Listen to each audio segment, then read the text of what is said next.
YouTube, welcome back to Wtf Rc Cars. So we got some more bling for the Hobao Hyper VS Nitro. We've got the carbon radio tray.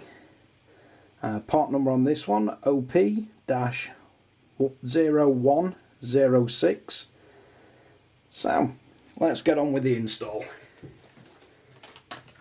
So first thing we're going to need to do on this one, we're going to have to remove the air filter screw and then get the two servo arms off. So let's crack on with that.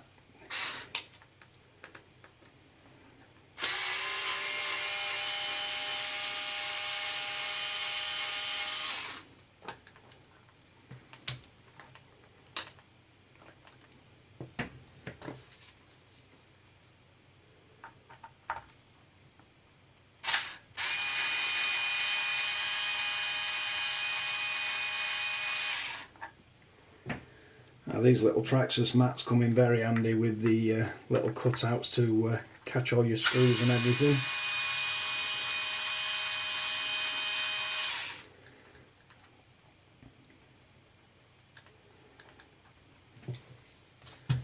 So we should now be able to pop off both servo arms.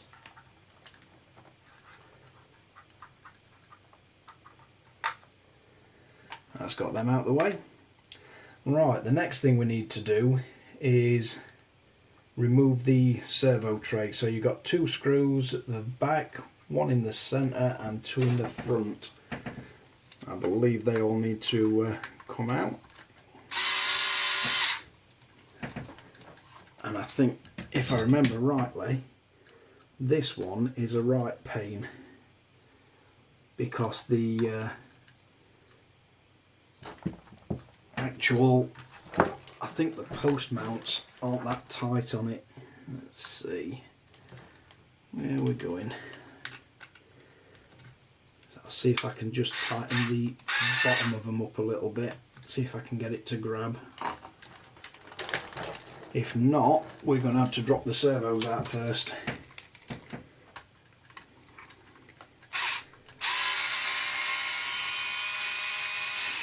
That's managed to do it. So these ones go into plastic, so these are slightly coarser thread.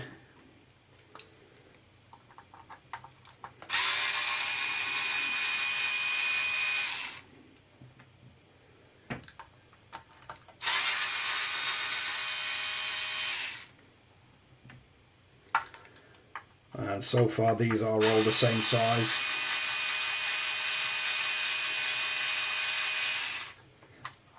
Now, these two back ones, I believe they still go into plastic, but they're a finer thread on these two that go into the receiver box.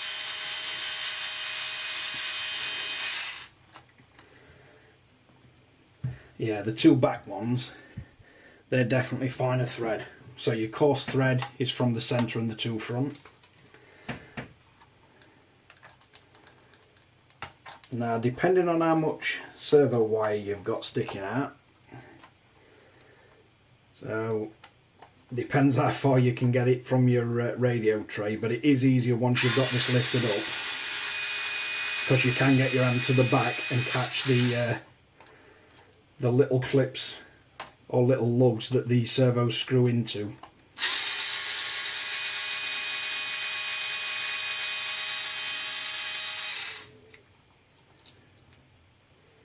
So you can just catch them. It's easier to get them out once your radio tray is lifted.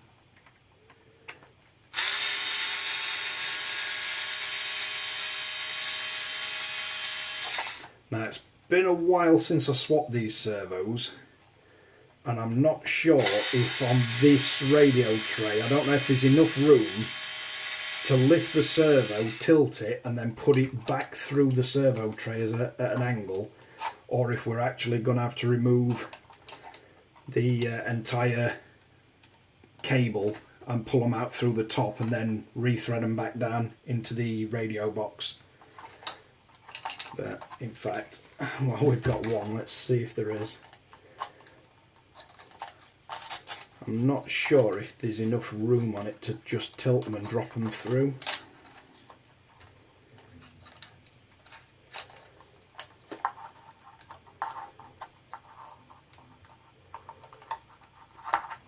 On some radio trays there is, and on some there isn't. Does depend on your servo. But no, I think we're going to have to take the servo cables out.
We can get them through, just needed a bit more room. So that makes it a little bit easier. Now on this one, I don't use this lipo cover because I don't use the stick pack lipos, so I think I'm going to leave that out.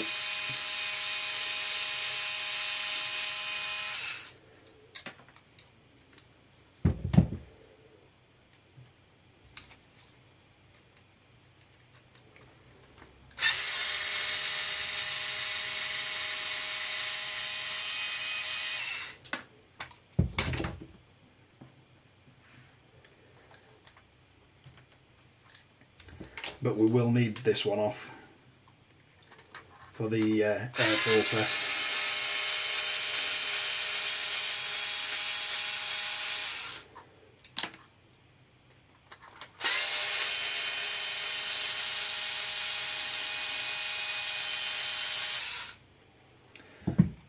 And if you're wondering, they're the MIP speed bits, I believe they're called, what we're using in the driver.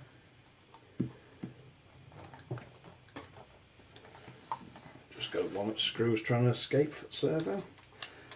So yeah, on this tray there is just enough room to lift it, tilt your servo and get the servo horn through, or the servo spline should I say. Right, next thing we want off is the air filter bracket or support.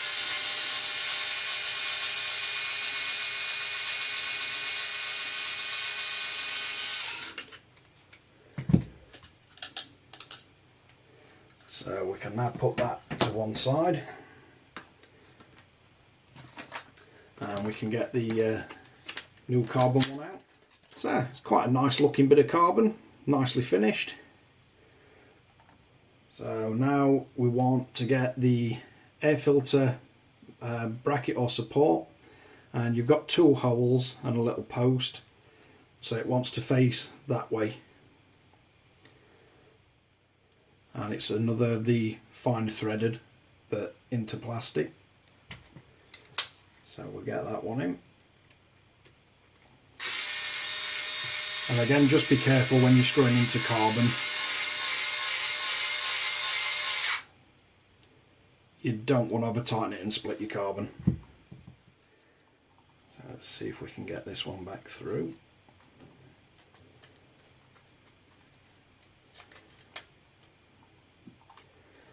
That one should be the steering.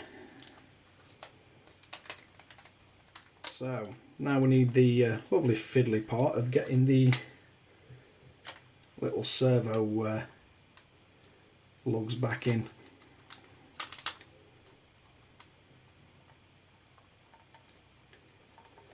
And this is never my favourite part. It's a lot easier to do this with the radio tray out than back in.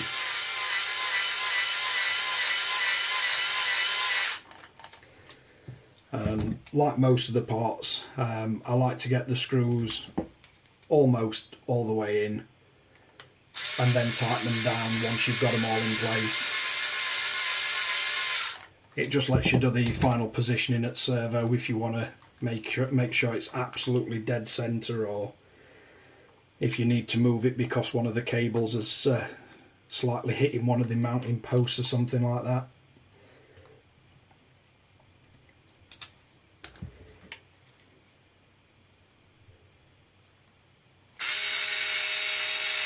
And this is a hell of a lot quicker and a lot easier with a powered screwdriver.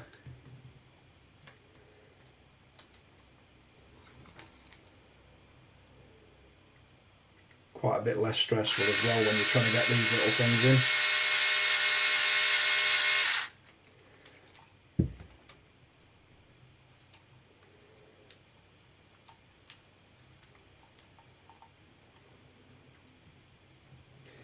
But the carbon parts are going to be a bit lighter than the aluminium.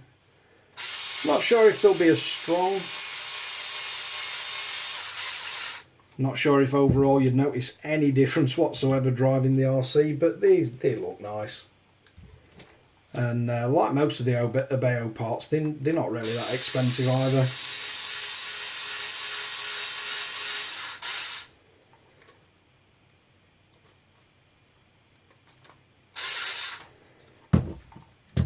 And if you've got an RC that you've had for a while, sometimes it's nice just to put some new parts on it, just to breathe a bit more life into it, just to keep your interest. One of the wonderful parts of RC as a hobby.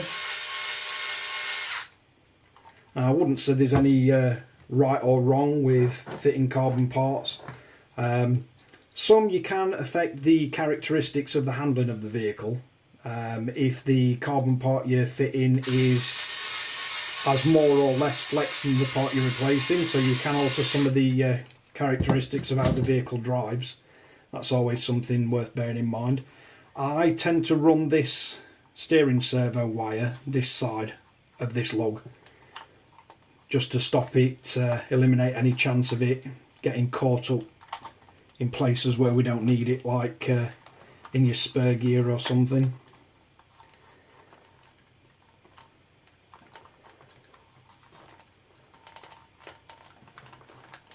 This can always be a bit fiddly, getting the servo wires back down into this grommet.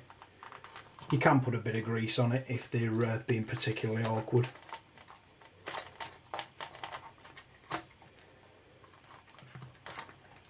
But I find if you just move them left and right, they usually go in quite easy. And you just have to watch that the wire on the front of this servo doesn't get trapped as you're positioning this top plate.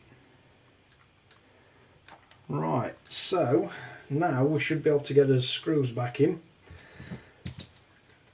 So you've got your 3 coarse screws, and they're all going to want to go in the front posts.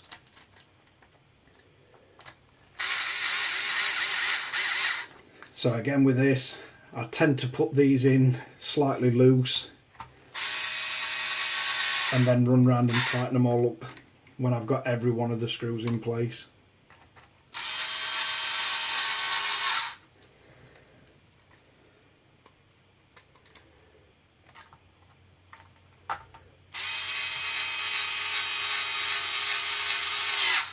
And it's the finely threaded screws that go in the rear.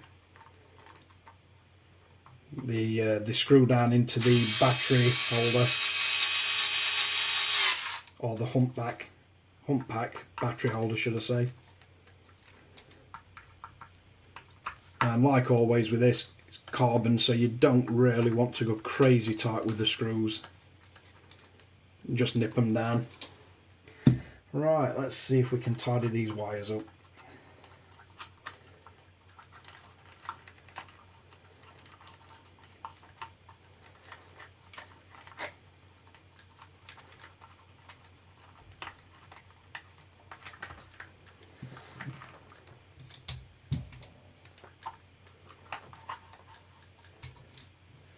These are all fine threaded screws that go into the radio tray, so you don't want to over tighten these, else you will be stripping your threads.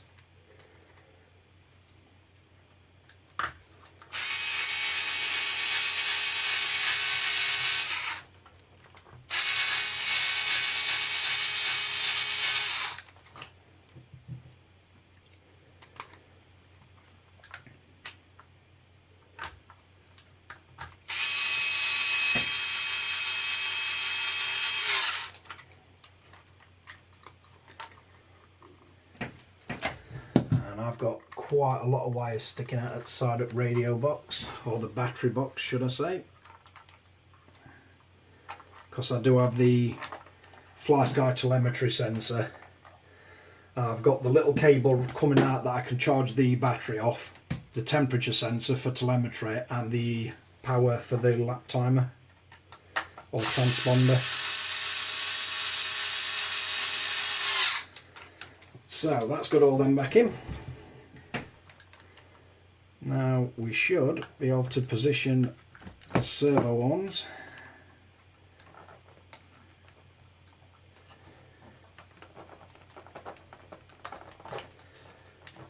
And make sure they're on.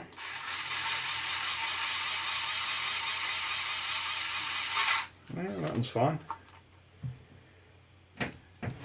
Has that gone on straight? Yep. It might just be a bit stiff, this one.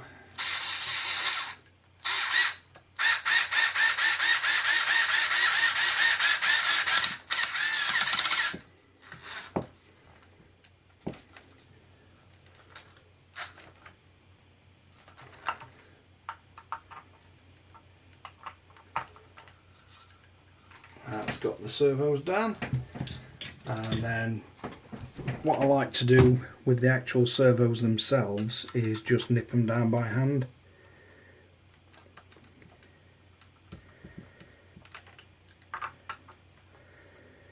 Because they're only going into the plastic retainers, and they're not particularly strong and resilient against over tightening, so I really don't want to crush them or strip the threads.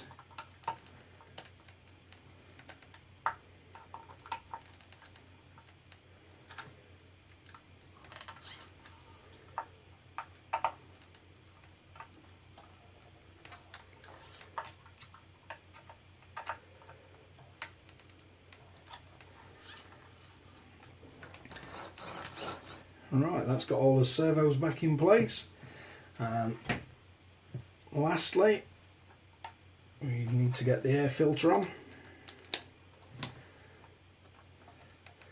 and I'll do this by hand because it is a fine threaded screw into quite thin plastic. Again, you don't want to be stripping threads. So, as I say, just for weight and the fact that I don't use it, I'm not going to put the LiPo battery holder back on. But let's see if we can get you a close-up look. So that is the OP-0106 carbon fibre servo tray for the Hobao Hyper VS Nitro. Well, thanks again for watching Wtf Rc Cars. If you like and subscribe. Don't forget to hit the notification bell, and I'll catch you guys again in the next one.